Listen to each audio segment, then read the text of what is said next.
Hello everyone, welcome to today's video. In this tutorial, we'll show you how to easily transfer call logs from one Samsung phone to another using MobiKin Transfer for mobile software. Begin by visiting the official MobiKin website in your web browser. Once on the website, locate the MobiKin Transfer for mobile section and click on the free trial button. Open your browser and navigate to the official MobiKin website.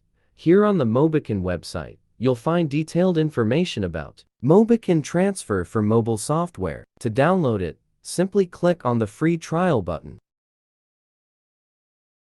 Follow the on-screen instructions to complete the installation. Now that you have MobiKin Transfer for mobile installed, let's open the software and proceed with transferring the call logs.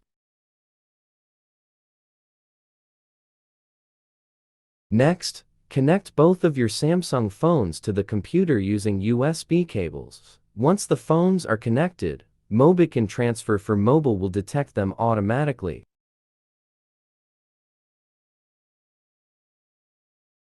Now, click on the Call Logs option in the software interface and click on the Start Copy button to begin the transfer process.